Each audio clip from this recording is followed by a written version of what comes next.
iconic soccer playing career. The magnitude of his decision. Lionel Messi had many options for the next chapter of his iconic soccer playing career. The magnitude of his decision to join MLS cannot be overstated. A World Cup champion, an 8-time Ballon d'Or winner, he's playing in our league. We're now just not part of the global conversation of sports, but one of the biggest stories in the world, and certainly one of the biggest stories this summer. The eyes of the world are now on Major League Soccer because the best player to ever play the game is here, and he's succeeding. And like all of history's iconic athletes, Messi delivered in ways that few could have really imagined. There are only a handful of players who forever will be remembered as transforming a sport and delivering outside an arena. It's fair to say that Leo's game-winning free kick in Inter Miami's Leagues Cup match will go down as one of the great moments in our history.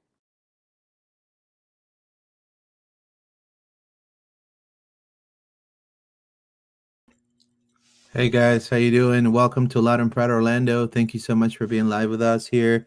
Those were the words for Don Garber, commissioner of the MLS, talking about the impact of Lionel Messi joining the league and how obviously the league needs to change for good and we're making progress and things like that. So, I mean, if we're really at it right now, we can definitely add pro and add a relegation too, but, to make it even more competitive, if that's what we want to, if we want to meet the standards for the rest of the world, I think that's what's needed in the MLS, as well as maybe putting like a amendment on the MLS rules that owners can spend whatever they like on players and boost their teams. You know what I mean? I honestly thought that this year, because of Messi, we were going to do, those type of moves for the league, because you have a league in Saudi Arabia, that they just got also World Cup berth as well for World Cup in 2035 or 2030. Or 2036. I don't even remember, honestly, but they want to do it over there again. And they are right now have Cristiano Ronaldo and they have all these players. They're opening up their wallets. They're getting players in a good age still to be able to compete. And we're getting like the Benteke's of the world, and we're getting the Lionel Messi's of the world, even though Lionel Messi is the best player in the world, but we're getting older players, and they're getting the Jack Grealish, the Neymars, they're getting, so let's also do that then, so we could be up to par. All I'm saying is, and I'll finish the editorial and then go with John. We have 4 major competitions coming up for United States. And I'm telling you this as a journalist that covers other leagues. We better, as a country and for the sport, be up to par with that. Because if we're not, we're never going to see another World Cup in a long time. You're talking about the 2024 Copa America, which everybody's disregarding in the United States. Nobody talks about it. We also have 2025 Club World Cup. The Club World Cup. You're talking about the best clubs in the world are going to be coming here to the United States. Then you have the 2026 World Cup, right? All these events are going to be hosted here in the United States. We got to be ready for this. There has to be massive change to our league, to our schedule, to the rosters and all of that. So, I'm appalled sometimes of the direction that the league may be taking. Like myself, and again, I'm not here to talk negatively also about the league because I cover the league, but I do want to say that, it is frustrating because, I'm putting my neck against South Americans coming at me saying that we're a retirement league. And the moves that we're making as a league do not reflect the progress that the players on the pitch are doing every single night for every single team. And it's annoying. So, we gotta be better, guys. That's what I'm trying to say. So I'm here with John. We're going to talk about all of that, the U.S. Open Cup. We're going to be talking about also our predictions for 2024. right? And if you are listening, thank you so much for listening. If you're watching, thank you so much for watching. Drop us your comment and we'll read them all. Thank you so much again. John, how are you, my friend? I think I'm still angry, Luis. Yeah, I yeah. try like 3 days later. I'm still frustrated. I think it's such a you nailed it. Like we expecting big things this year, Yeah, and it's just been a week of disappointment. I think the league failed to, like you said, failed to capitalize on what we all thought they were going to do and improve the roster rules and basically open it up like we need to. There's no point in having Messi here if we're not able to sign higher. That was the whole point they're selling us on this, was that we were able to sign exactly. we can't do that. So that was kind of expected. That was like, okay, MLS, shot themselves in the foot again. But then they decided to shoot themselves in the other foot and do something I didn't think they would do. I don't think anybody expect them to do. We were suspicious of the Open Cup. I'm sorry, of the Leagues Cup. Remember when it came out? And we're like, what is this? What are they trying to do? Right. Now it seems very clear to me what they're trying to do.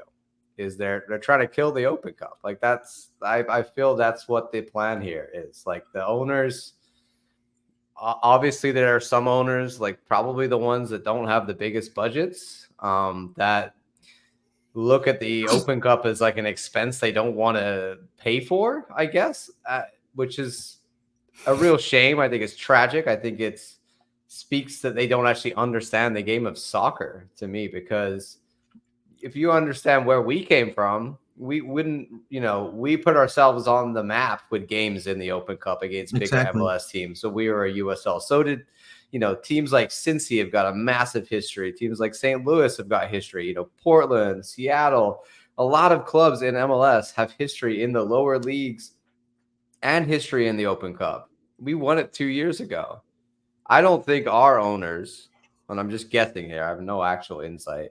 I don't think our owners would have voted for that. I would be surprised if the Wilfs voted to get rid of a tournament we won 2 years ago, which there was their first trophy under their leadership, right?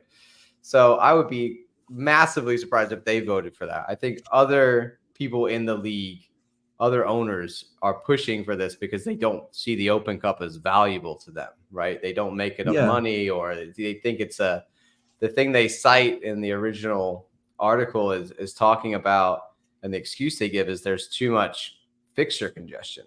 Correct. And all I'm saying is I think it's a lack of culture, right? I will say this as I mean, look, you're coming from England, I'm coming from South America. For us, it's a little different where we come from.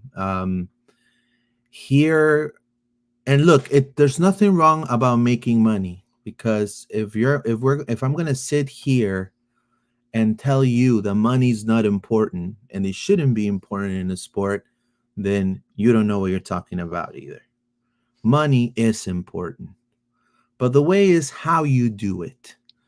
Obviously, we have the example of Saudi Arabia, where you could see right there that money is very important, but what they did is they just bought Europe and they put it in Saudi Arabia. Now, with the MLS, we have grassroots in a way, maybe not as deep as other leagues, but we have grassroots since the 90s, right? We need to value that. We need to preserve that. Now, with the US Open Cup, there's grassroots from soccer that dates to the 70s, to the NASL. So even though history may not be selling, right? I feel like we're missing that point. If we need to, so to me, one of the fixes for this is MLS. You truly want to get rid of anything, you want to disregard USL so bad. You want nothing to do with USL. It's like you having this toxic girlfriend that you break up with, and you just want to forget that you ever dated her, right? Then buy the USL out. Buy it out. I mean, Because This is a lot to do with MLS's stature in right, U.S. soccer and the way that they don't really respect the U.S. Soccer Federation and exactly. working with them. They're not trying to do any of that. They're just Yeah, trying to do their own thing. I understand that money, is important for the league, but we're just talking about the most successful year in exactly. MLS. And to go back, Luis, the point on fixture congestion is they created the fixture congestion. Exactly. This They was did not with a all the problem until you cups. added the Leagues Cup and you made playoffs longer by adding games there. So fixture congestion is not an excuse. That is BS in my opinion. And I think that's, also they cite talking about trying to help the Oakland Cup. In what world does removing the top teams in the country help the competition? Because I, they I I feel don't agree with that. I think that is because they feel they're like trying to they're pull the rug giving. out from underneath US Open Cup and hope they just completely fall flat on their face without the biggest clubs. It's going to be even harder for them Mhm. this year. Look, How does that help? the only thing, the only way I would see them helping out our second division, which officially is the MLS Next Pro, and I'm using quotations. The only way they could do that is if they do not take the Concacaf Champions Cup berth to the winner of that cup. If they take it away, or if they keep it, I think it could be an opportunity for maybe USL teams to boost their rosters and truly directly compete with MLS Next Pro, and MLS Next Pro, our B teams will get some sort of competition, right? But if you're gonna make it, if you're gonna take that away, I mean, plus think about it. Let's say Austin FC goes to the Concacaf Champions Cup, and Austin 2 wins the U.S. Open Cup. Both their teams and their reserves are going to go to the Champions Cup. So you got to think about all of those things, right? And I I mean, just think I I think imagine a 2-team goes like exactly Orlando C and Orlando City B. it's crazy to me. It's ridiculous, right? So I say this: buy MLS, buy the USL, and talk to every owner of every single club of USL and USL2, and have them do a presentation about their history of their club and preserve that. Don't pull a San Diego Loyal, please. Preserve that and build upon it, because that's the whole point of soccer. We already have history. It's probably not the best or the most historic, like maybe the Premier League, or maybe even the Peruvian League, or the Colombian League, but it's a league that has some sort of structure. Build upon it. Don't destroy it. I mean, if you nuke it, the MLS Next Pro, I'm sorry I'm going to say this, but the MLS Next Pro, it's not the same, because USL, you got the Pittsburgh Riverhounds, you have the San Diego Loyal, you have the Charleston Battery, the Charleston Rochester Battery, Rhinos. Jacksonville Armada at some point, Even on the right? other side, you've got like the Rowdies are a good The team. Indy Rowdies, 11 are a good team. Like right? So build there's upon high level history. USL clubs And you that know will what's going to dominate happen now. eventually? You buy USL2, and you now, in 5 years from now, I'm not saying after the World Cup of 2026, look, I'm giving you all that gap, Mr. Garber, do Pro Rel. Do Pro Rel. You have over 30 teams already.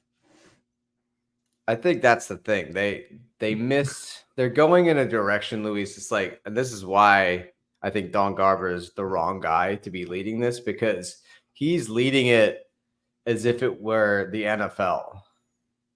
And I understand that, like, it's built similar to the NFL. It's run by a lot of NFL owners. The problem is when you go too far in the direction of running it like an American sports league, and you get too far away from what a soccer nation should look like in Exactly. terms of a cup like we have, and league systems and some kind of pro rel, or something there. Basically, the whole thing is messed up. I thought MLS at some point would go after USL and buy that and trying to create like a system that every other Exactly. country They around the should. world, Luis. This is not America acts like, MLS act like they're trying to do something that no one ever has done before. In some ways, yeah, the franchise system is unique. Like other leagues around the world are not set up that way.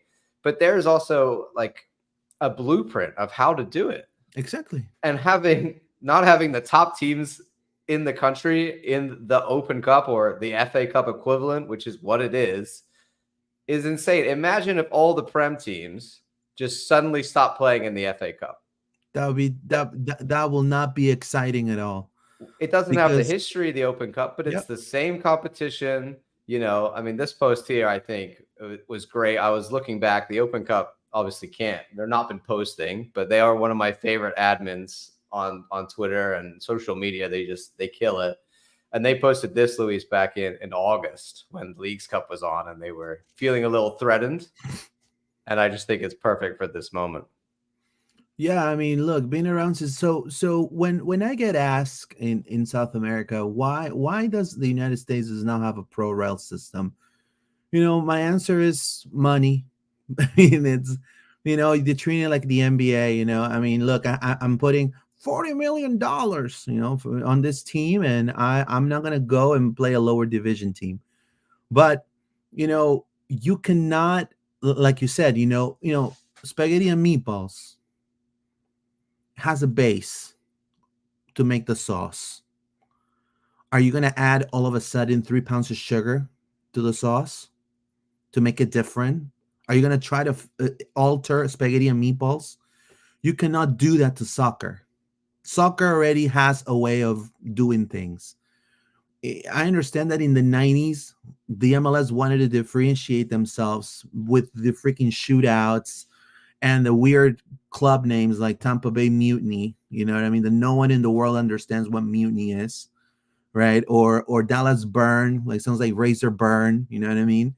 And people down south are like, what the hell is this? Well, it has like a horse with a green fire coming out, right? So fine, that's okay. But now we're living in times in which people from Somalia could be watching an MLS game. So we're all globalized. We need to adapt to what's also working everywhere else. We can't just try to be different and said that we're going to do manifest destiny in every single country and we're going to impose the way we're doing things here. Clearly, we are still in diapers in several parts. And I don't want to be mean. I'm just trying to be realistic here. And, by destroying one of the oldest, I'm not saying destroying, I think that's a bad word, not being able to build upon history, it's a failure, in my opinion, because you have to build upon history. Look at the FA Cup. How many years the FA Cup has gone around? Probably centuries, right? I mean, it's right. It's the first cup, right? Obviously, plus I'd have to look it up, but right, a lot longer than the U.S. Open Cup. So, of course. So all I'm saying is, guys, MLS. I think they need to desist of this decision. I think they need to revise it. Desist of this decision immediately, and buy the USL. I'm sure they'll buy it. I'm sure they'll be okay selling it, because they're also not drawing a lot. And that will mean that you're going to have the owners of the Rowdies, the owners of the Riverhounds, the owners of Charleston Battery, the owners of all these teams that have history, whether we like the Rowdies or not, but they have history. They're going to be able to be like, hey, you know what? Oh, crap. We could contend now to move up. Let's hey, Amalie Oil Company, I think, hey, you want to invest, here we are. It just creates a domino effect for the sport that you're never going to see before. you're actually going to see all these smaller teams boosting themselves up to become MLS teams. If you build upon history, if you're just going to destroy it just because you want to have no part of USL and you just want to create your own thing, it's never going to be the same. You know what I mean? I think it's also just comes down to the fact that MLS should be trying to help the sport in this country on the whole. Like, they have a moral responsibility. I know that people will say, oh, it's just a league and they're there for money and everything else. But, the Premier League, the teams at the top flight, the FA takes a lot of their revenue and then spreads it down lower into the other teams throughout the English level. That's the kind of sharing that's not going to happen in the American system. So what I don't understand is why you would go ahead and shit on the little guys, excuse my French, when really you should be helping the little guys, right? Exactly. They want someone else to play out. Like, that's what a cup competition is. Exciting is because you're playing teams that aren't in your league. So what they've done is they've gone, we want to have better teams to play that aren't in our league than what the Open Cup provides. So that's why they invented the Leagues Cup, so we could play the Mexican teams, because they think that's more interesting for us to watch because they're a higher level than it is the Open Cup. Because they teams. believe that the Mexicans are going to go ahead and put it, all of that money, Messi, all of that is a factor. Right. But what it comes down to is the fact that they don't realize that they're real hardcore fans, the ones that care the most, the ones that spend the most money. Us, Luis, we care about the Open Cup because we love the magic of the cup. We want to see the little teams. Like, we played Sacramento in the final. That was incredible for them. That it was like a massive part of their history that this year they can win it and everyone will be like, well, you didn't get to play any like MLS teams. It puts a huge asterisk on the tournament when you take all the best guys out, and it ruins the fun of the reason we have it in the first place. You need to have these storylines, David versus Goliath is exciting. I want to watch Messi play some tiny little team. Like, I would love to see awesome. Blackpool play Chelsea and beat them. Exactly. That way people watch the FA Cup here in America for that reason. Like, Wrexham did a whole 3 episodes on there, welcome to Wrexham Cup run, because they got to play some big boys. Like, it's exciting. And so when you take out the biggest teams, it's just a tournament full of lesser teams. And I compared it to what they call the EFL Trophy in England, which is a tournament just played in the minor leagues. And guess what, Luis? The Premier League U23 teams, just like OCB, play in that tournament. And everybody hates it. It's terrible. Nobody goes. It's a useless tournament. So that's what's going to happen to the Open Cup if they continue like this. Now, what you can do, if I want to play devil's advocate here, and you want to truly say, yeah, I want to make MLS Next Pro relevant on this. Okay, all right. Is that what you want? All right. So do a rule for MLS teams that are going to participate in the US Open Cup that they can have to bring half the squad from MLS Next Pro and the other half from the first team. Like, and let the teams the choice. And let the coach decide what they want to do. I think it's just a lot of it comes down to money, Luis, and we hope that the people in charge care enough about the sport to make the right decisions, not always based on money. But MLS has shown time and time again that they care more about the bottom dollar and making as much money as possible when Messi's here than they do about putting out a product that, is what would be globally recognized. Like, do you think the rest of the world thinks this is a good idea? The rest of the world's laughing at MLS for this. So they're laughing at MLS. Clubs out of the cup. Like, who does that? Yeah. And anyway, and people say, oh, and this is, you're just complaining because, you cannot handle that. You can only maybe aim to win only the US Open Cup. I was like, no, that's not true. It's because there's no development in the sport in the country, unfortunately. When you eliminate the oldest cup in the freaking country, that's not progress. Yeah, that's not progression at all. That is it's one step forward, 2 steps back with this league all the time, Luis. So even when you ask, like, and there, I wish I could have the videos, but when people ask the Argentinians that travel back, like I know Kun Agüero has a podcast too, and he asked Messi, so you don't know why you don't have a pro rel over there? And then he's like, well, I don't know. And no, Messi's like, I don't know. Like, honestly, I don't know why there's no pro rel. Like, and so he had no idea why there's no pro rel. I mean, So, Messi's probably happy because he would have been relegated. yeah, already. because obviously he knows. I mean, He would have joined the relegation struggling Miami. Exactly. If they did. I mean, it will make every single team be better and surround themselves with people that know soccer, that know the sport. And is actually, so we're going to see some teams bringing people from down south up here that maybe know how to work that system and maybe, boost that. But, we already have, the thing about Orlando is Orlando already has, Luis Musi. They have, Ricardo Moreira and Oscar Pereja. So we know, I mean, I'm not afraid of playing a pro rel. I think Orlando will do fine, just fine. What's exciting is for, let's say, the Tampa Bay Rowdies to get themselves promoted. And it's going to make also some of the lower teams move up if you have a pro rel system. The whole point is the way you develop is by either doing the Saudi Arabia way, right? Or you develop grassroots. And I think we're doing neither right now. I don't want to be like the Saudi Arabian league at all. Like they're no, but I'm throwing, saying, I I'm agree saying with MLS. You gotta have a certain level of right. It's restricted growth. Right. But we were expecting stuff, and they're it's massively fell short.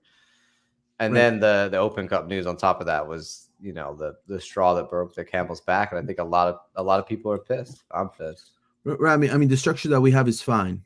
But I'm just saying is, like, I was expecting, for example, now Inter has, what is it, Luis Suarez? Wow. And they're just playing by their own rules, man. Right. No. So that's where's the checks and balances? So I'm talking on about perception. So the perception of the league. So that's a problem right there. So the perception of our league is horrible everywhere. Oh, for sure. And why is you it got horrible? Messi, but you left the Open Cup? Like, exactly. Question mark? But why is it horrible? It's because of those decisions. It's because, we want only Inter next year to win it all. And what we're so you're telling me now you're going to give Inter an MLS Cup, a Champions Cup. Then you have Copa America here, 3 cups. And then you have the World Cup, 4 cups. You might as well just give the sport to Messi and just walk away, turn off, and start watching the magic. You know what I mean? So, like that, because that's the perception. It's not good. The perception is not good. The perception is not good. I think, for example, Orlando will be delighted to give them the chance to buy better players. Like, you know what I mean? For sure. Of that level. I think Chicago Fire will love that too. I think DC I get that they want to protect the the smaller clubs. I understand that. I don't want clubs folding, but I also think they're making more money than ever. You got to raise the bar. The bar has to be moved forward and up. What's the point and anything else? But should we go read the comments, Luis? Yeah, real quick. Before we go through there, we're gonna read some comments, but I want to show this to just so you guys can see how minute we are, even in our own division, in our own continent. We were talking about this on my other pod yesterday, because, as you know, Club America is the new Liga MX champion. They have 17 titles. This is including amateur titles, right? 17 titles, like, look, 12, 10, 10, 9, 9, and so on. So rich history. Now, look how far we've come as a league. This is us right here. Orlando's not here because the U.S. Open Cup's not counted. Okay, this in this table is only the MLS Cup counted. You have LA Galaxy 5. Compare that, 17-5. It's just preposterous, right? I mean, how far we've come. In a way, we've evolved the sport in the country so much. It's grown so much, but we're still in baby steps. We need to take the next step now, especially having all these events that I mentioned coming up. We cannot stay stagnant. Look at these are the 3 best teams in the United States. If you ask what are the top 3 teams in the MLS of all time, LA Galaxy, DC United, and Columbus Crew. These are the numbers right here. But then the Sounders are going to say, hey, but bro, what's your issue here? I got 2 cups and a Concacaf Champions League. So in a way, Sounders are the best team. You see what I'm saying? But if you try to explain that to, and you know what I mean, somebody that's not used to looking at this type of data, they're gonna be like, no, my team's the best because I'm Orlando City, right? We need to build upon our history. Orlando already has a history. They won the first major trophy was the U.S. Open Cup. The U.S. Open Cup has history. Build upon it. Don't destroy it. I think that's crazy. Let's read some comments. It says the U.S. Open Cup, get game. We need game and dates and times. Yes, we'll talk about all of that. It says change the intro song is super loud and annoying. Put a Peruvian beat, a zesty Peruvian beat. There you go. Thank you so much. It says GoldTube TV. Big shout out to the Pirates from Somalia, Orlando Pirates. It says, what did you guys take on protesting the league? The only way they would listen is if we heard their pockets. The league is a joke around the world, says Tolan Coca. What's your thoughts of that? Yeah, I've been having that debate with several people. I think it's what was the percentage on your poll? Because you did a poll. My poll, yeah, I'll show you on that one. It's my poll was to boycott the Leagues Cup, not MLS, just specifically the Leagues Cup. The reason for that being that, well, I think it's hard for people to we want to do something to protest, but abandoning the league entirely, I think is a tough ask, and I think a lot of people won't do that. No. Personally, I won't do that, and I feel very passionately about this subject. So I think asking that is too much. I think we could perhaps achieve a league-wide boycott of the Leagues Cup, because that's the baby. That's what they're trying to replace Open Cup with. That's really what's created the issue here. The MLS schedule is the MLS schedule. They may have added a few playoff games, but the reason they cite the problem is because of the Leagues Cup and too many games. So if anything, I would say let's try and hurt that tournament. I asked the question, is it the best way to, go about it would be to abandon would you join a boycott of it? And 84% of people out of the 320 votes said, yes, they would, boycott the Leagues Cup, which I think is encouraging. I think there's a long time before then, right? I hope that U.S. Soccer comes back at MLS and says, you can't do this. We're going to take away your D1 status. You're required basically to be in the Open Cup. Hopefully they can push back or we figure it out. And I don't know, get the teams back in, because I think it's crazy to play a year without us in there. If that doesn't happen and it comes to the summer and they start shoving the Leagues Cup down our throat like they did this year, this was going to happen. But it's going to leave a bad taste in people's mouths, right? And they're going to be like, I don't want to watch your cup. I want to watch the cup that you took us out of. So, there's going to be people that are going to will naturally kind of feel an aversion this year to the Leagues Cup because of what has happened. They're actually repelling potential eyes. Oh, for sure. To the product and giving them to USL. And people just to give the MLS the middle finger. I don't think people are that stupid to not see what's happening here. Yeah. And I think that when the Leagues Cup comes around, people are going to have a bad taste in their mouth. And maybe we can all just take a month off and not do it. I don't know. Like I said, I hope this is resolved before then. I hope there's enough of a a pushback for something to change and this not to be the way it's going to be.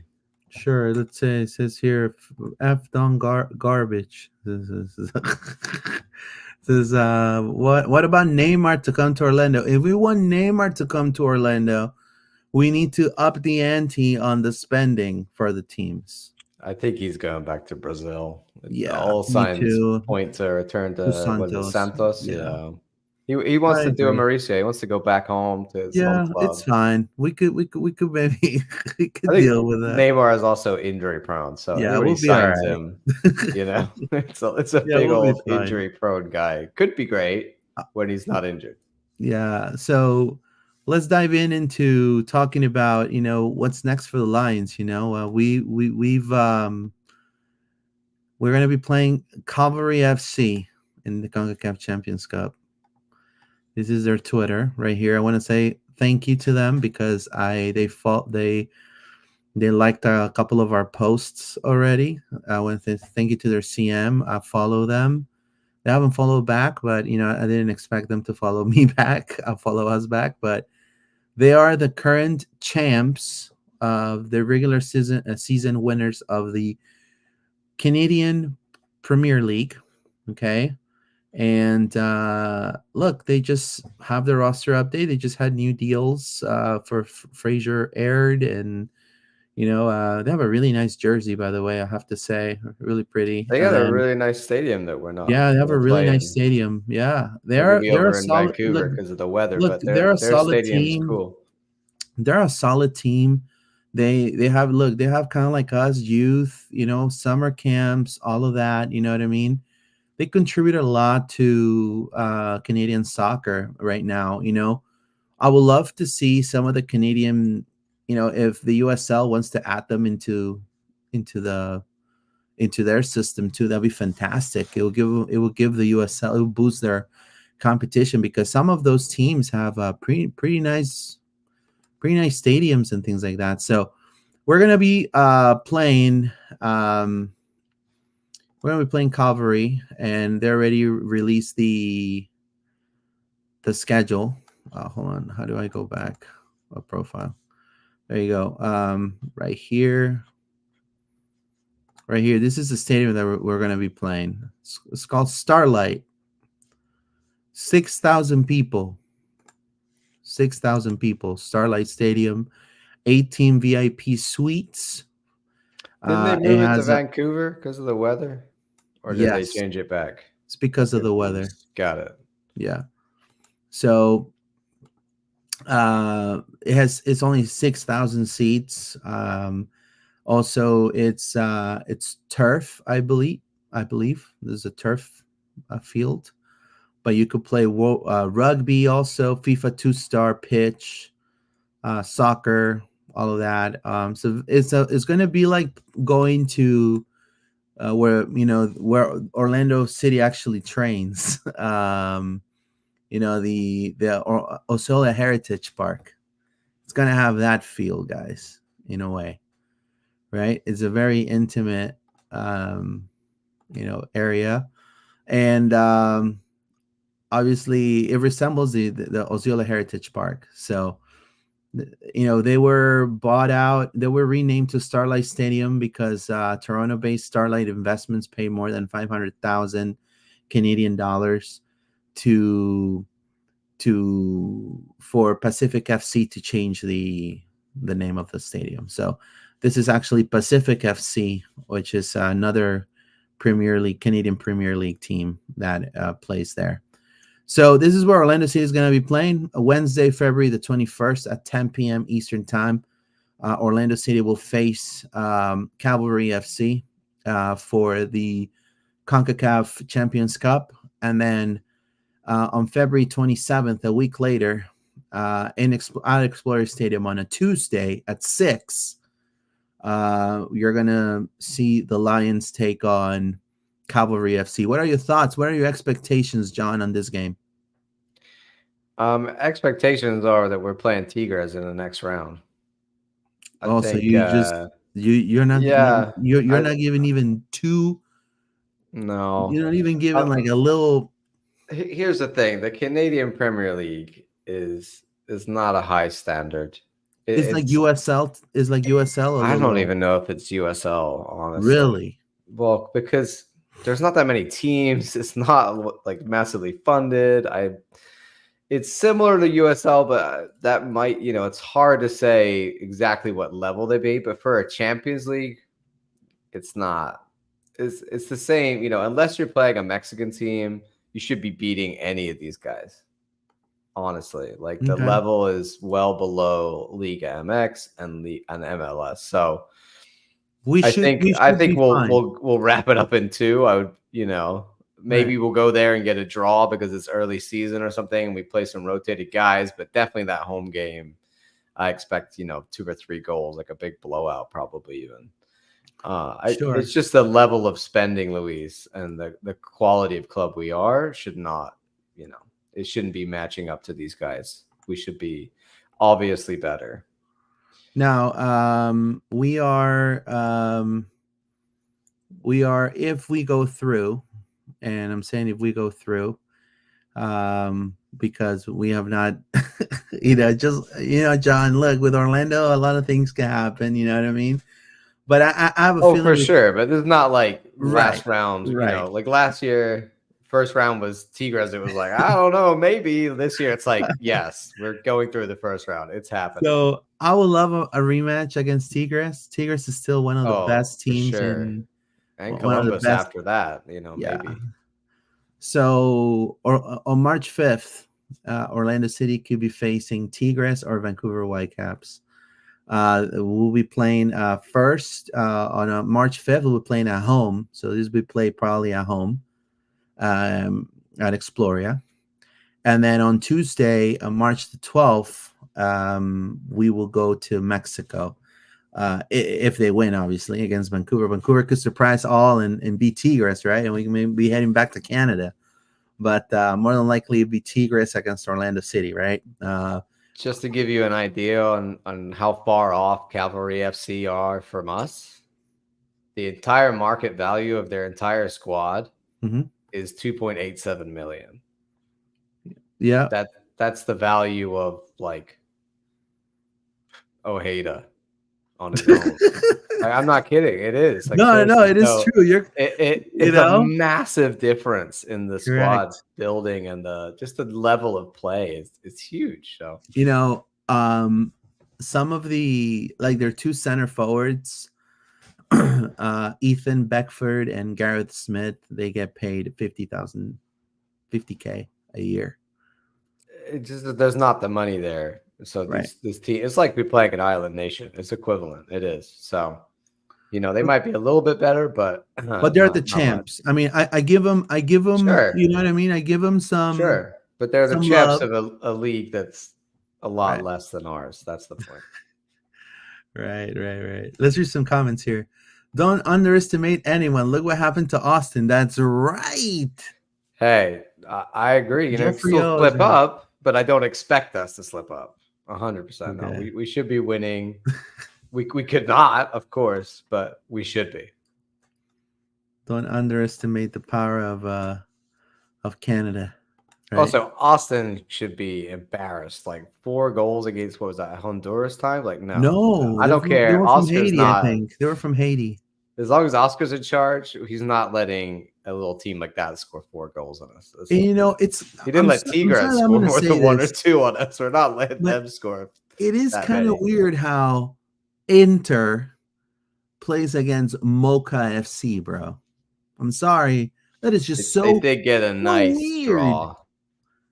Right? They get Dominican Republic, man. Come on, dude.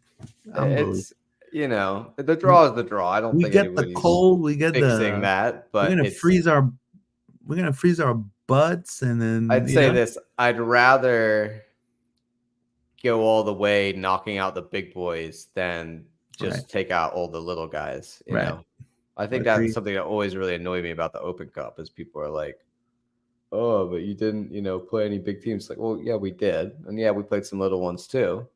It's just the draw. You can only play the team put in front of you, Luis. Right. So talking about tomorrow's a draft. obviously the MLS Super Drafts tomorrow. I definitely suggest everyone to be tuning in. We've done tremendously in the draft. You actually pointed out on your Twitter, John, right here, that we are the kings of the MLS Super Draft, which I agree with you wholeheartedly. Yes, Kyle we Aaron, are. Kyle Aaron, 2015, first overall. He's still looking like $1 million. Richie Larea, which I hope we could bring back. You know what I mean? Please, Every time I think of Richie Leray and we let him man. go. That was a really bad decision. Yeah, Chris that was Mueller, probably our worst decision ever. 2018. Kamal Miller, now he's enjoying South Beach. Daryl DK, I wish also maybe we can try to bring him back. Right? I think it'll be great if we're really gonna start bringing some of these players back. I think we could bring DK or Larry and Larea. Jack Lynn, 2022. Look what he did at MLS Next Pro, and then our boy right here, The Holland of the Heartland. Duncan McGuire. There you It's go. That's just such a list because even, we look at the three strikers that we always talk about, Laren, DK, and McGuire. You take them out of the list, you still got, the other players that were really successful for us, like Mueller, we sold to Europe. Richie Reyes obviously been to Europe. Kamal Miller's done, very well recently with, Miami. I still rate him as a good center back in the league. And I think Jack Lynn, like we said, could become something really special if he gets the play time. So I think if you look at that list, there's not, of course, that's not everybody we drafted, right? We drafted Shaq Mohammed last year, who hasn't really done Right. much. Yeah. But I think overall, if you can pick one out of the super draft each year and that's a success, then you're getting your value, because the super draft, a lot of clubs can't pick one guy or don't even try. Like, it's amazing to me. There are some clubs that just trade their picks away. They don't see any value in the super draft. And I think it's a strange thing that this league does, because it's obviously American. It's unique. The fact that we have the ability to draft guys from the college system, and no other league in the world really does that. But there is value there. Look at Duncan McGuire, right? There's a lot of guys that aren't great coming out of there, but there are some gems. So we seem to pick the gems, and I expect to do it again tomorrow. And that is Ricardo Moreira and Luis Musis and 100%. Oscar's job too, because he has a part of that. And that's the knowledge that they bring to the table, or the knowledge of the league itself and the ins and outs of it to the team. They're studying so much tape on these guys. Like, they're watching like every single one of their freaking games for their picks and trying to figure out who's the guy, because it's not just picking a talented player, Luis. It's picking the right person and personality, right? A lot of these players don't work out, not necessarily because they don't have the skill. They're not motivated, or they're just not the right guy, or they're not picking, a professional mentality. So if you success rate like this, then you're looking at more than just the stats and the tape. They're looking, understanding who these guys are and who will make a successful athlete. And some of the prospects to watch, we did a list. It's on our Instagram, or it's on our Twitter. We have, we're desperately looking for defenders. One of them that stand out the most, that is probably going to go early in the draft. Now, we have to understand we have the pick number 25th in the draft, so we might not be getting, unless they pass him and he just happens to fall to us, which it has happened before as well. Yeah, I mean, we picked Jack Lynn at 18th and Kamal Miller at 27th, so even low down, we can make a good pick. So there's this kid called Pape Marboye. He's from Senegal, and he's the starting center back for Clemson. Clemson won the NCAA national championship in soccer. And Clemson called him the best freshman in the country. He right now represents Senegal in beach soccer. But the actual, because Senegal's national team in soccer is actually, the best players in the world play there too. You have a Sadio Mane, some guy named Sadio Mane captain that team. So, he's right now in their beach soccer squad being scouted also there in their country. And there is a Brazilian native, but he also did Orlando City. He was a part of the Orlando City Developmental Academy. Luca Dorado from UCF, right? And all their he has in 59 games with UCF, he scored 6 assists and 37 goals, right? Go Knights. Exactly. That's pretty impressive. And he's a home. He's not a homegrown, but he's a guy that's already that lives here, right? So he probably will represent the crest pretty good. Now, who will you try to target, John, in the draft? What position? I think we should go after a center back again. I think we still need if we could find one there. But we got Abdi Salim last year. Maybe he'll step up. Maybe he won't. But another guy could take a crack at it. I think a fullback is also an option. A D mid, a center attacking mid. I think it honestly, Luis, if they're thinking that we're too low down to pick anybody No, they're for Orlando mistaken. City, they'll pick somebody for OCB, right? So there might be a need on OCB that we're gonna pick this guy, and maybe one day he'll be an Orlando City player. I don't know. It'll be interesting to see. We sign guys sometimes from the Open Cup. I'm sorry, from the Super Draft, and then they don't actually ever play for us. Like Grassau last year, remember him, center back, signed up, and then we just never played him. He never got a contract. So, also sometimes these guys they get picked to be traded. Like sometimes they'll say, "Okay, pick this guy for me, and then we'll trade you for this guy." So just because they get picked doesn't mean they're going to play for us. Doesn't mean they're going to get a contract. Doesn't mean they're going to get first team minutes. We'll have to see, but hopefully there's one gem in there we can pick, and maybe they can make a contribution to the first team. I mean, look at Duncan. If we can find another Duncan, then we're laughing.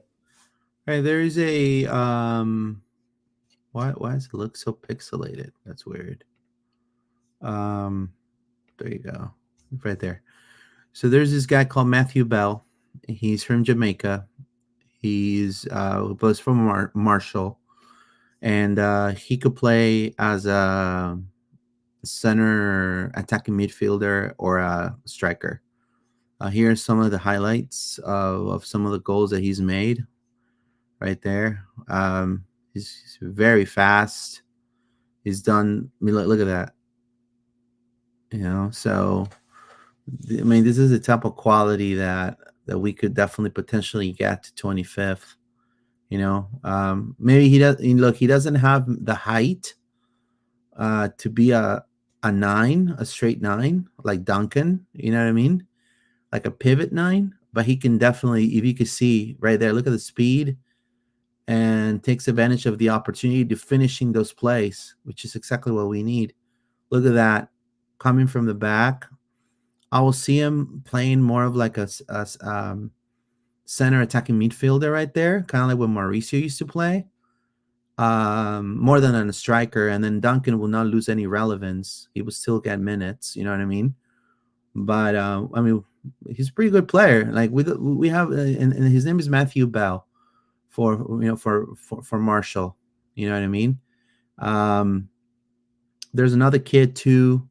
He scored like 6 goals and 11 assists. Kalani Koza Rienzi. I think he plays for like High Point. And he also very similar built. Look at that. Look, you see, he's right there waiting for, to snatch one in, right? He seems pretty straight on, I thought he was pretty impressive, I feel too we need somebody like in a creative guy, somebody could give those type of assists to the striker. Look at that. That could be Duncan right there, you know what I mean? So that and a center back. I agree with you, or a left back that could play both wings. You know, look at that. We'll just have to see what the super draft brings. I know, right? It's gonna be insane. So tomorrow, tune in, guys, to the super draft. Let's okay. We have no comments right now, but let's dive into season predictions. Right? I think we need to do season predictions. You want me to show the Excel that we have? Yeah, definitely. Show All right, show there you go. everybody how wrong we were about some things. Yeah, we were totally wrong. We're right about some things, very off on others. So let me see if people can see it. So for context, this was I think like the last podcast we did before the season opener this year. Luis and Paula and I all made predictions on different things, various different things from the MLS season, and you can kind of look back and see. We'll go through line by line and sort of read out for those of you listening at home what we chose, and then kind of see how that stacked up to what actually happened in reality. Some of them are subjective, and some of them are some of them objective. are So like it was probably literally like really outrageous. guess the number, and how close we are to the number. And some of them are like who's going to be the best player, and then you can kind of see there. So first of all, most minutes. Yeah. So I said Pereira, Mauri, and then Paula said Cesar Araujo, and then you said also Cesar Araujo, right? I did, yeah. Who got the most minutes was Robin Jansen, actually. It's interesting. In the second place, it was Araujo, so you guys were really close. And third place was actually Pedro Galese, right? And I think that's why he was picked, nominated to be goalkeeper of the year, right? Yep. Most yellow cards. That was interesting, right? Yeah, I mean, I went for Cartagena. You actually got it. I did. He had 8 yellow cards and 1 red card. Wow. You and Paula went for Jansen. Yeah. I think it was a good shout. Like think that was a good. You could have been right. Yeah. And but Jansen actually wasn't in the top 3. It was Cesar with another 8 yellows, but he didn't get a red, and Antonio Carlos after that. That's right. Most assists. We had Mauricio. I picked Mauricio, right? Paola picked Facundo Torres, and then John picked Mauricio Pereira, and then Ojeda got first place with 7 with not many minutes.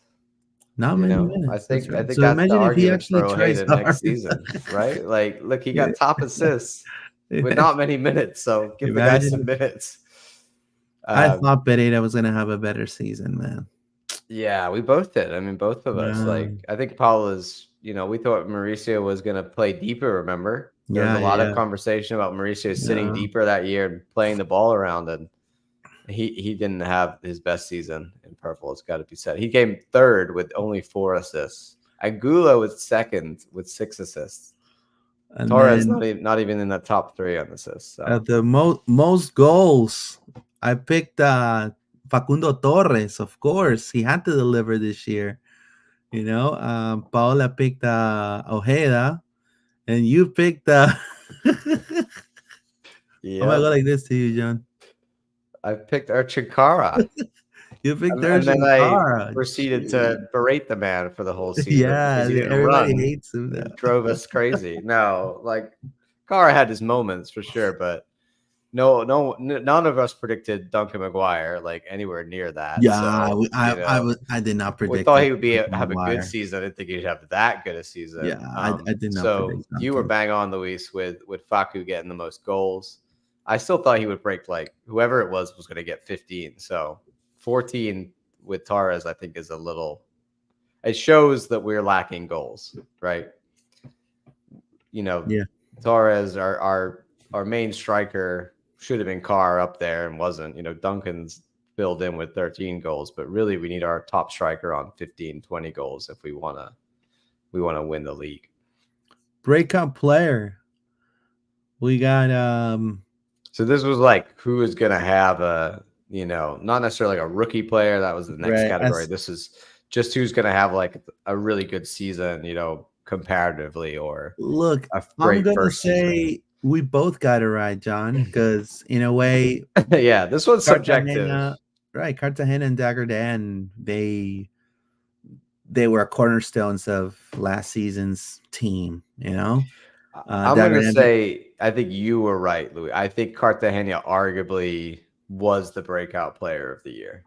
yeah, definitely, because people were losing a lot of hope for him when he first arrived, because physically he wasn't all there, mentally also he wasn't all there. He just went through a World Cup elimination. So I believe that, and he wasn't getting minutes in the national team either. So I think after the preseason, being with everybody, with the group, it just kind of seemed that it's either sink or swim for him, right? So he wasn't going to sink. So that's why he had a monster season with a fantastic goal too. So, but Dagger, he adapted to the motions. He adapted to playing in a position that, you know, for him to become a starter and contributor to the attack for Orlando City. So I think Dagger Dan also deserves I'd say a close second for Dagger Dan as the breakout player. And then third, who would you pick third breakout? No, look at this. Like, I picked Abdi Salim as rookie of the year. Rookie of Man. the Like, year. I totally got it wrong. I I'm want gonna to say make a little Abdi. a quick mention of Paula's shout of Gonzalez being the breakout player of the year. Yeah, that's right. Just gonna let her stew on that one. Rookie of the year. You said Abdi Salim. I don't think he played like one game, Luis. Yeah, he played like one know. game in Peanuts. Yeah. Me and Paula were pretty bang on though. I think. Pretty close. Yeah. She said Dagger Dan, which again, could be rookie of the year. Definitely, it was his rookie season. I said Big Dunk for rookie of the year. Yeah, and you got it right, if man. there was an award, it's probably Big Dunk. Let's be real. Yeah, for sure. Big Duncan McGuire. And look, I had no idea he was gonna come through, and I'm glad that he did. Defender of the year. Who we got? I was way off. I said Mikey Holiday. Me too. I said Mikey Holiday too. I said, look, under 23s are coming up. The pre-Olympics. It's his time to shine. Yep.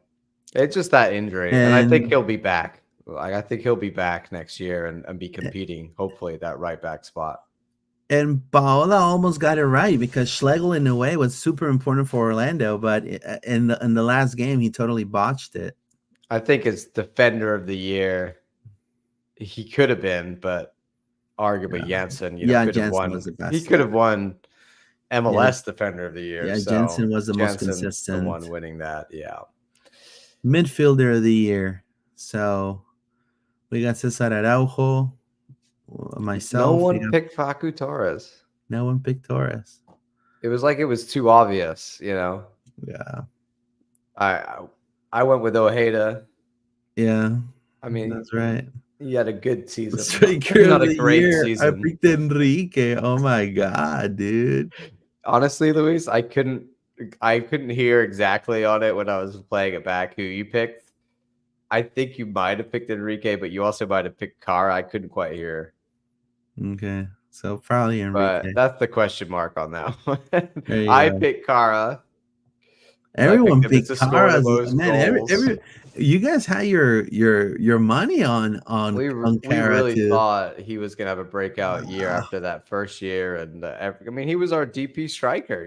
Dunk was just the backup. So it shows you how much can change in half a season, even, because he was gone in the summer. So it's yeah. So season results, the total goals scored. Look at that. I was really close. I was 54. The stats actually were 55 goals. You were closest for sure. Yeah, one off. And then you were up 10, and then Paola was up 5. Yeah. Total goals against, that was also close. Yep. 30 goals against, 50. Look, 50 goals, man. Paula doesn't have much faith. Paula went all out. 45 They had for no me, zero so. faith. I think we looked at the numbers from the year before, and you were more optimistic than any of us on these. Yeah. You know, you were Yeah. saying, I was saying more goals, but you were saying we're going to have better defense. Because we know how to defend. We just needed the players to truly embrace what Oscar was putting on the field. And I think that the gelling part stopped. And that's where you saw a turnaround too. You know what I mean? That double pivot, that was fantastic. Then you have the season end. You know, I said conference semifinal, which I got it right. And you said third, the final position. Yeah. And I said third, and Paula said second. So Paula got it bang Paula on. said second. Yeah. You know, apart from this Gaston Gonzalez shout, Paula, I think it's been more accurate than we have. So, you know, tip of the hat to her. That's funny. Conference final, I said, you know, Paula said MLS Cup final. She was really punching there. You said conference semifinal. So you were right. Yeah. We got to the conference semifinal. We didn't get to the conference final.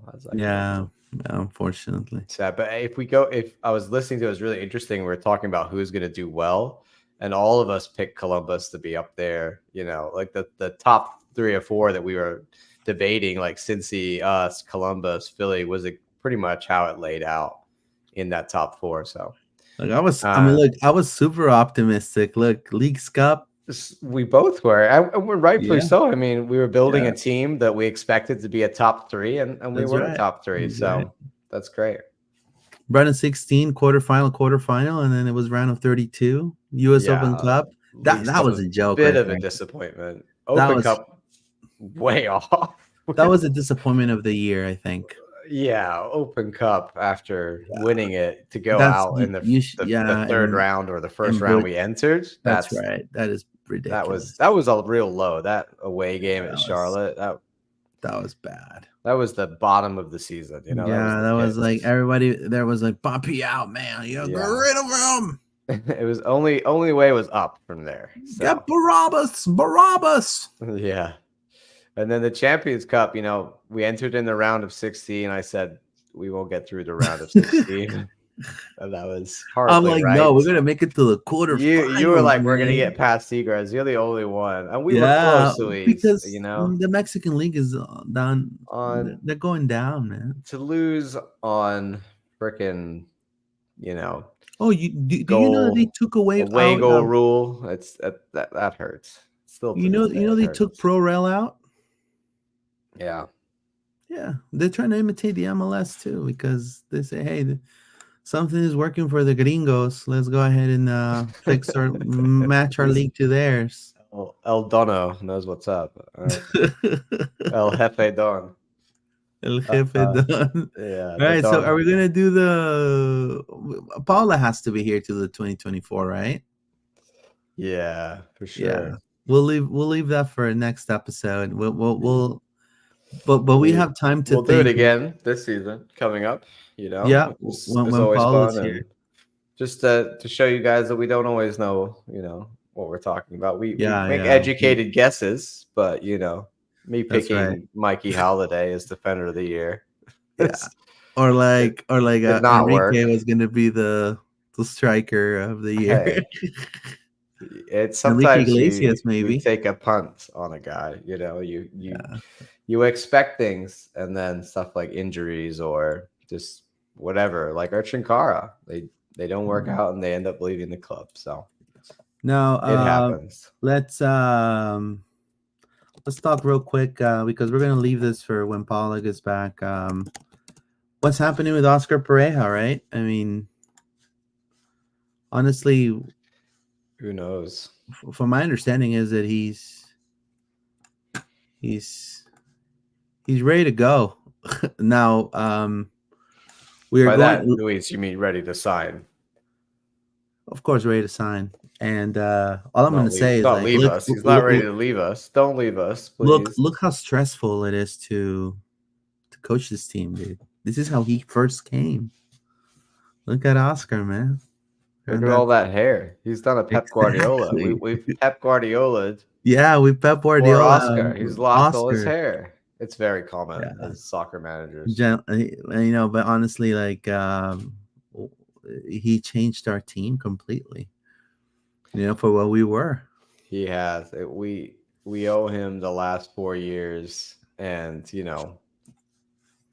hopefully we're waiting any day now for him and Ricardo and Luis all to be announced. We hope Yeah. that the delay is one of just dotting I's and crossing T's. You're just doing the little details is what we hope. But it Now, looks right now we're going to be going into the super draft tomorrow. They'll be there. They're still working. They're still under yeah, contract. They're not. They haven't stopped working during this contract discussion. yeah. They're So still that's doing their what. jobs.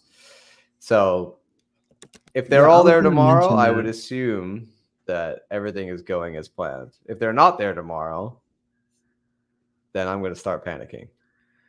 Yeah, I'm gonna go ahead and say this. I guarantee you, more than likely, we'll hear about it either later on today or tomorrow.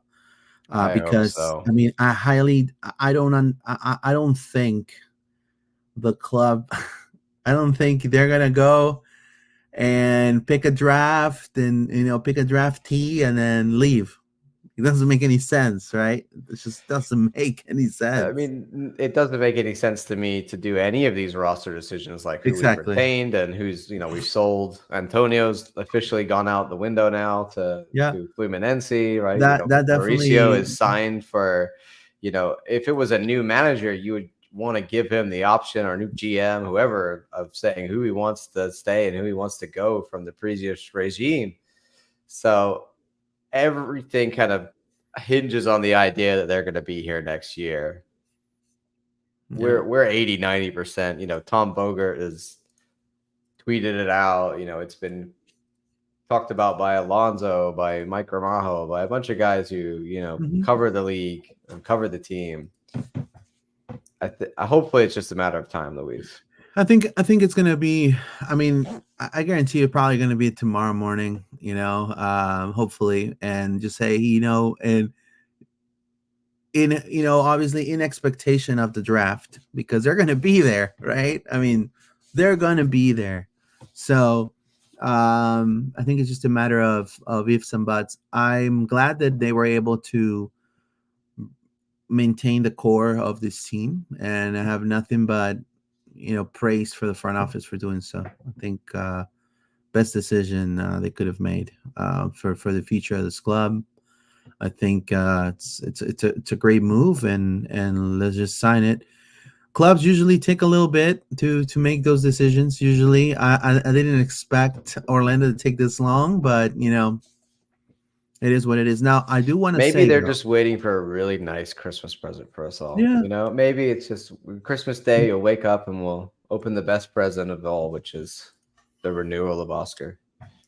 Yeah, the renewal of Oscar. And then, all we got to do, guys, is support the man, support the team, support the boys.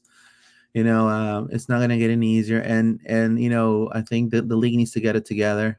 It's not a good look outside of the US. I'm telling you, these moves that they're making, like I thought that we were, this whole 2024 thing was going to be, all MLS teams chasing Inter Miami, but chasing it the right way. Chicago making a splash in the transfer market, Orlando making a splash in the transfer market, targeting somebody big, but I mean, they're cutting the wings to all the teams to chase up to Inter Miami. I kind of feel like, they're cutting our wings now. LAFC is in pretty much LAFC. Buanga's probably not going to stay because he wants to stay back in Europe, and then Bella is gone. It's a lack of progress. Yeah, that's the thing. It's sort of we hoped to be able to have the biggest year on record and bring in big names and really watch a massive step forward in league growth. And it's not going to happen under this current leadership. Honestly, I think some people, say that it's all the owners making decisions. Yes and no. They vote, but there's a guy who's Don Garber's been the commissioner of the league since 99 or 90 That's when something. Beckham came in, right? Yeah, like there's a certain level of influence that if you've been running the league that long, you have. And there's an agenda that he probably has. And there's things that he's trying to do that are most likely driven by him. So the reason I say, let's change leadership and Garber out is, yes, he is there to inform and like make the decisions that the owners want, but also he can steer the ship, and he's been steering it in the wrong direction for too long, Luis, honestly. So I think everybody's about had enough, and this Open Cup, pulling out of that is the biggest middle finger that he's put up to the whole league so far. Not only that, to hardcore fans like us that care about these things. It's a middle finger. It's a middle finger to the history of the sport in the country. And it is. It's blatant disregard for things that matter. Like money if you're trying isn't everything. Right. I mean, money isn't everything. That's right. But if you really if you feel like you could do better, buy him out.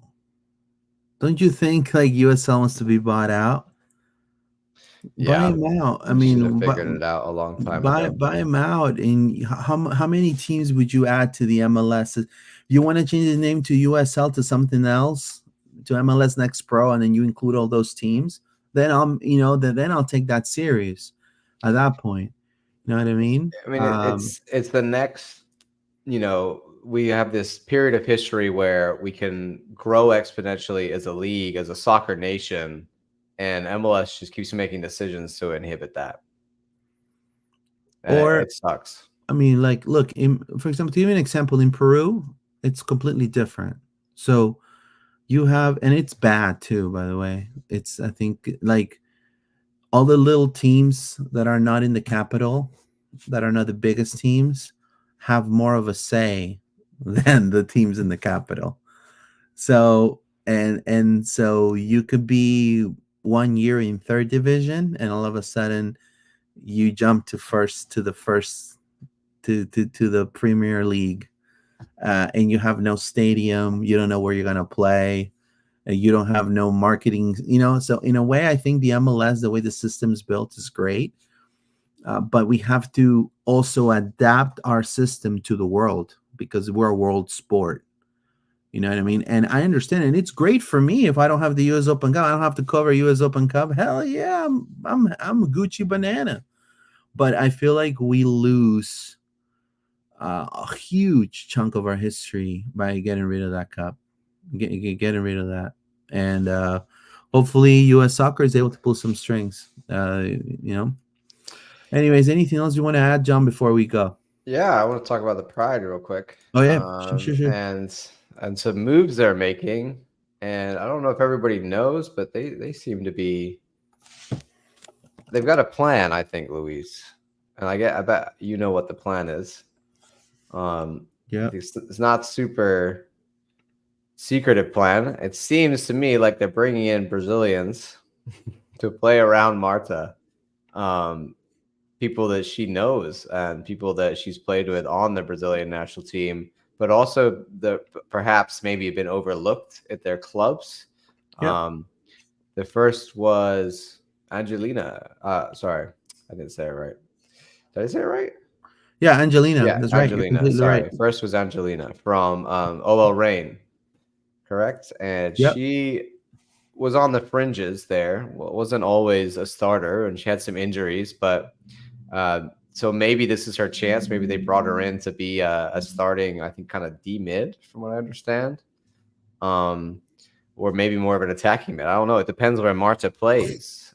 Trying to figure out exactly what they're doing and building the squad, but there definitely seems to be a theme of younger Brazilians. And the second one, Luis, you can talk about, stays within that. Yeah, so Angelina, 28 matches throughout all her time in OL Reign, 1 assist. She had a really bad injury. She had an ACL tear, and now she's back. And obviously, she feels like Orlando is the team that she wants to represent now, and had a great opportunity by playing next to Marta and Rafa and Adriana, right? So I mean, and she's a constant in the Brazilian national team. So she's like John said, I think it's a great pickup for the money and for what she can give us in the future, as well as you have to understand, just like John said, and we're trying to be really polite here, because Marta is like the equivalent of like a Maradona in the women's soccer, For sure. right? We're Legend seeing of the game. right. We're seeing she's a pioneer, right? She's a somebody has started something, and I believe we're seeing the last few seasons of Marta playing the sport too. So Orlando's thinking also future, and I believe that's the style they want to implement, a South American style. Martha talks about Angelina. There's a good video that Alonso posted and praises her and talks about, the way she reads the game and the way she plays. And I think we're going to see Marta in a deeper role, Luis. Like almost, I'm thinking like Marta's your, Pirlo, who sits deep and pings the ball around. Sort of like a maybe not as far up the field, or maybe we play like 3, or maybe she's still going to play the attacking mid, but just kind of be a little bit more stationary, and use her passing ability. Perhaps not rely on her to be as direct in the runner. I think she's still got it, but she hasn't got it at the level that she did, right? She's slowing down a little bit, and that's okay. And a lot of midfielders, that happens and they adapt. And I think if we can find a way to use Marta that makes sense in where she's at in her career now, and let the younger Brazilians do the running, let the young players run around her, similar to what, dare I say, a certain Pesci and Fort Lauderdale are doing. That's what I think they're going to be doing with the Pride, and that excites me. And I think this signing and I can never say her name correctly. The Luana, yeah, Luana. She that joined. Right? Yeah, Luana. Similar She joined, looking player. Young Brazilian, still got a lot of playtime and development. So if Marta can be the leader and teach her fellow country women how to play the Marta game that she wants to play, then I think we could have a really good season on our hands. Yeah, she played in PSG, I do want to say. She also played in Corinthians, which is a big team in South America. I think I'll say one of the best soccer teams there in women's soccer. So she was a starter there. And I mean, she's a phenomenal player. She knows how to, she knows how to recoup the ball. She knows how to, be able to take the ball away, and she also has great shots of distance. So she loves to shoot from distance, and has scored tremendous goals for Brazil and for Corinthians. So I think it's a great pickup. Now, I think there is a rumor too brewing. Oh man, that's pretty. So that's a big one. This is a very far off rumor. I'm gonna say that. Like that would be.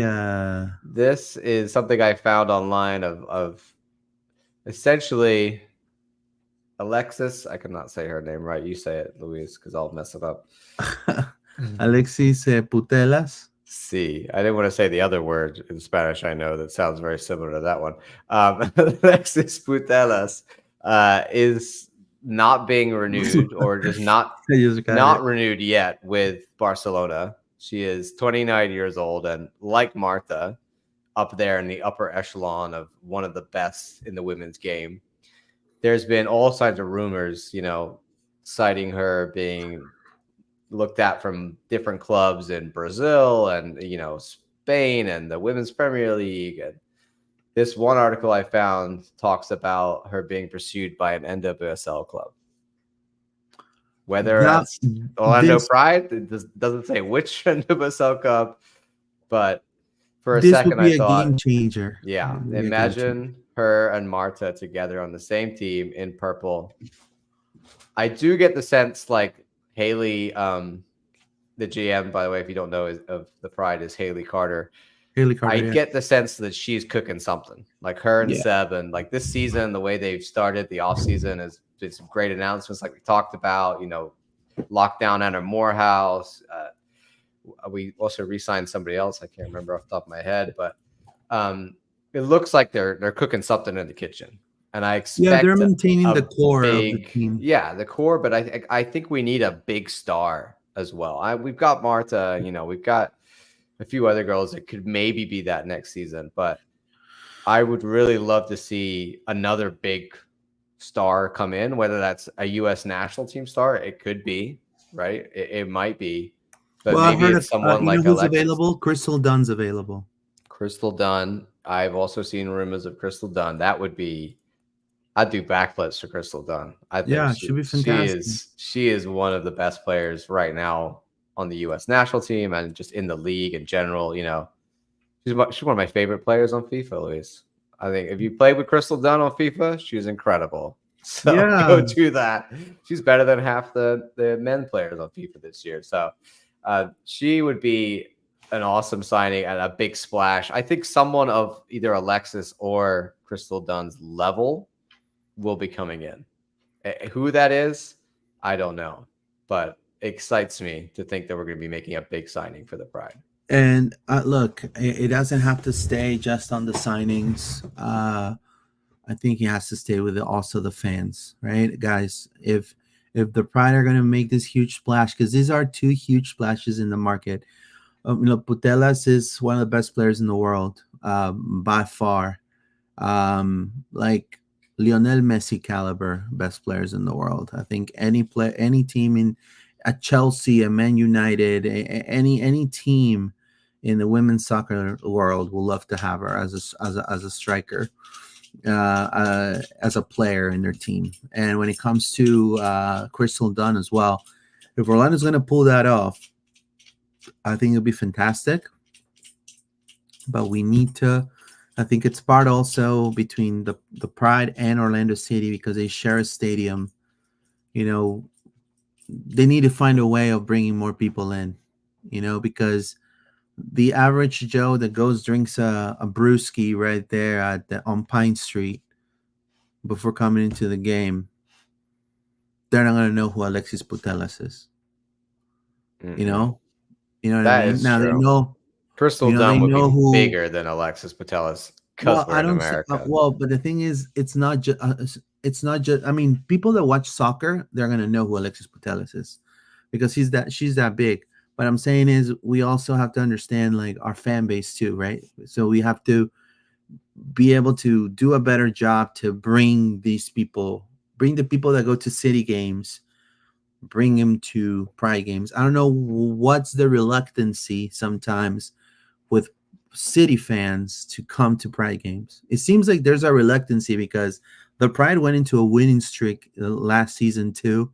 They had almost a close playoff run, right? And they don't come and support. It just takes a while to get it back. Like in any soccer team, when you're not a good organization like the Pride was for several seasons, people lose interest. They go and they don't enjoy the games, and it takes a little while for the excitement to come back. I mean, we saw it this year with Orlando City, like the attendances all went up, and yeah, that's partly to do with everything that we've done this year to improve things for the fans. But the major factor is the team was winning at home.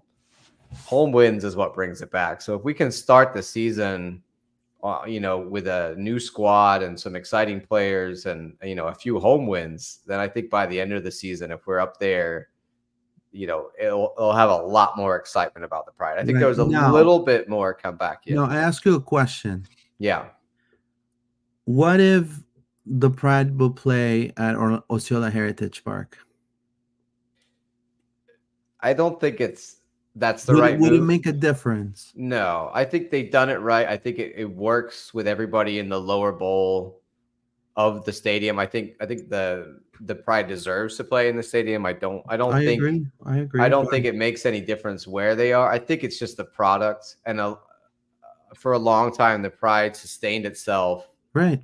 off the backs of people like Alex Morgan and, you know, And Sydney Sidney LaRue and LaRue. Ali Krieger and et cetera, et cetera. And we don't have that right now. And I'm fine with that. Like, Me too. I I don't love think, it. you know, like we're talking They're about playing adding a better than star ever. player. I want to add a star player that's bought in. Yeah.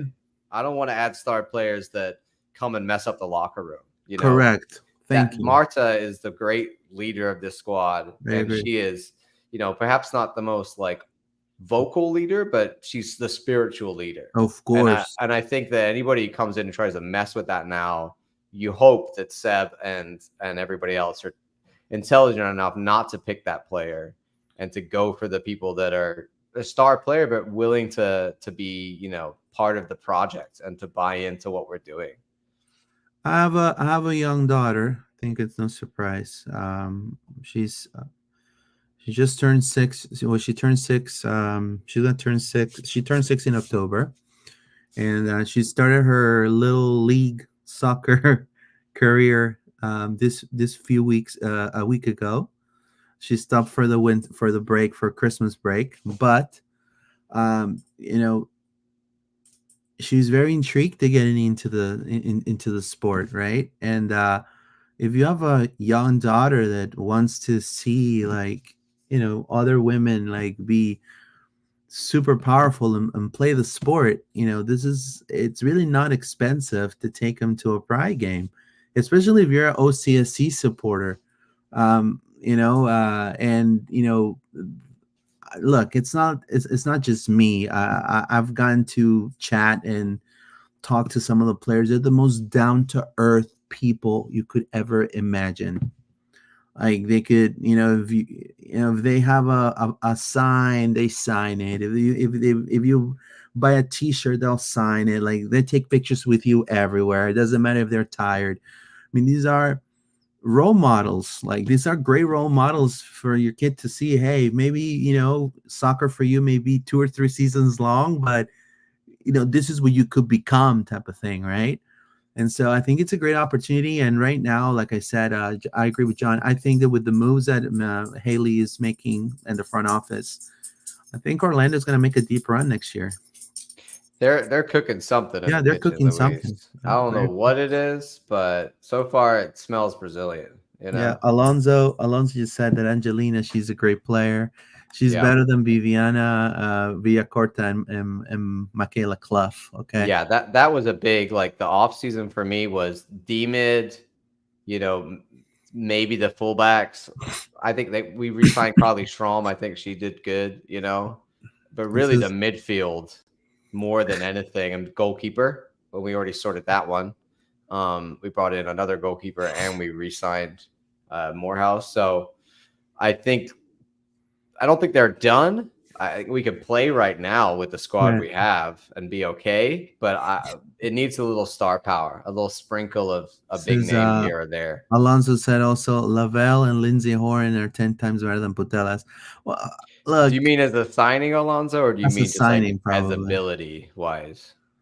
Because I mean, I like Lindsay Horan. I think she's fantastic. I think both of them are top class. Yeah, Ross Lavelle, she's like, they're younger. Ross Lavelle looks like the type of player that she doesn't even care that she's playing the sport, but she has these feet, man. She's just having a great time. Her skills are amazing. Their skills, I agree. I think you're right, Lonzo. That Putelas might be more of like a Marta era player, right? Whereas Lavelle and Lindsay Horan are they're the era now. Like, they are the next best players for the national team. And I agree. You know, they're your next Alex Morgans and your next, you know, they're the ones that are going to be the stars for the national team for the next 10 years. So if you get one of those, hopefully you've got a player for the foreseeable future to lead the team. I agree. I mean, I really predict a big run for the Orlando Pride for sure. I wish him nothing but the best, and we'll have. And with that being said, you know, we're gonna announce it today. So we are going to have. We're still undecided on the name of the pod, I'm going to be talking that with John and Paola, but we're going to be having a brand solely for Pride. So we're going to have coverage solely for Pride, a whole podcast, an hour, 45 minutes long of only Pride. With the same discussions that we have here, right? We're going to bring some guests. We're going to bring some guests, maybe some players from the Pride as well that can come in. Maybe Zeb Hines. We can maybe ask for Zeb Hines to come on and give us like a season preview and things like that. But I think because of what we've seen the past 2 seasons, not only for Orlando City, but also for Orlando Pride, I believe that the Pride are making that deep. Like they're getting to that level of like, okay, people are taking very serious Orlando Pride now when it comes to the playability, the young players, the young core that they have. I think one of the youngest cores in the NWSL, and it's serious now. So I think as a Loud and Proud Orlando, I think we need to be there fully and support, right? And we're going to be doing that. They deserve it. I mean, I think they it's, deserve it. There's equality is important, and we should treat the women just the same as we do as the men. They might not get as, much as attendance, but that doesn't mean that they don't deserve their own coverage and their own, commitment like we do for Orlando City. So I think it's awesome that we're going to do that. That's right. So we want to go ahead and thank everyone for being live with us. Anything else you want to add, John, before we leave for today? No, just everybody have a great, holiday. Yeah. We're getting close to the Christmas and Hanukkah and Kwanzaa. So, happy holidays to everybody. And, hope that the Open Cup is here next year, because right now, outlook not so good. So you can follow us on Twitter. I'll suggest you to please follow us on Twitter. Tomorrow is the MLS Super Draft. I do want to say, Yep. The MLS Super Draft. Be on the lookup for this great event. It's going to be at 3 p.m. Eastern, from my understanding, is when the Super Draft is going to be. Follow us on Twitter as Loud and Proud Orlando. We're also available on Instagram as Loud and Proud Orlando as well, right here with all of our posts, as well as we are available on YouTube as Loud and Proud Orlando right here. We have 686 subs. We're gonna try to get to 1,000 subs probably by the year 2024. That's what we're aiming for. So each comment, like, thumbs up, it helps us tremendously to achieve that goal. And also we are on Facebook as Loud and Proud Orlando. So check us out, support us. I want to thank everyone to watch live real quick. Sitch Taylor, sub coach for Orlando City. We need Seb Hines to coach Orlando City for us. I think he's busy, Sidge. Yeah, he's definitely busy with Orlando Pride. But hey, you never know. We may do. Oh, yeah, I forgot. Yeah, you're right. I forgot. Thank you for reminding me, John. So we have a Facebook group. It's called the MLS, Orlando City MLS Informed Discussion Group. Please make sure you join. I'm going to go ahead and send the invite. It's going to be sent on the comments right here. If you guys want to join the group, more than likely. We got a lot of members. We have a lot of members. And keep growing. Yeah, we have over, how many members we have? You said? 1.4. Yeah. Yeah, 1,004. Oh, man, that's a lot. And people are, everyone's civil and pretty active. And we try to post and let you guys sort of talk to each other and have the debate and discussion. So join in the community. Yep, join in the community and also follow our page right here, Loud and Proud Orlando. We're 165 followers. So thank you so much for that, John. And yeah, this is our group right here. follow us. We'll always post things like John was saying for breaking news. So, and everyone's really nice and civil, and we can talk about Orlando City.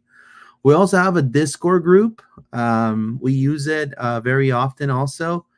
I'm going to go ahead and send the link too for people to join the Discord group. And there's where we, if you are on the go and hey man, I would love to ask Luis a question about something, and clearly you guys don't have my phone number. It'll be weird if you all have my phone number. We But say yeah, that about anywhere though. Ask us questions on yeah, Instagram, Twitter, Instagram, Facebook, Twitter, whatever. yeah, We have our opinions, but we're open to yours, and we're not gonna yeah, we're we're not never gonna gonna, shut you down or anything like never, that. It's never. everybody is different, and everybody has their own opinion, and we Now, we if you put a respect that. funny GIF, I may put a funny GIF back.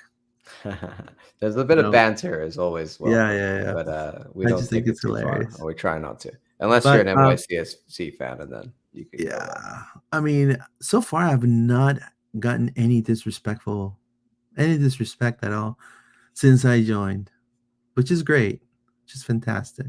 You always have your, you're not a real journalistic approach.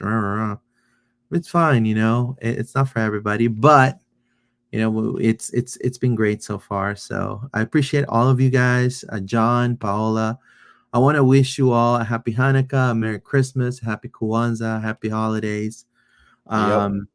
Yeah, enjoy this time with your family.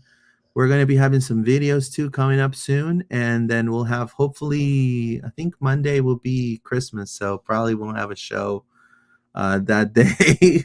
Well, we'll probably have a show within that week, I'm sure, before New Year's with Paola, hopefully, if she's available, that we can do our season predictions for 2024.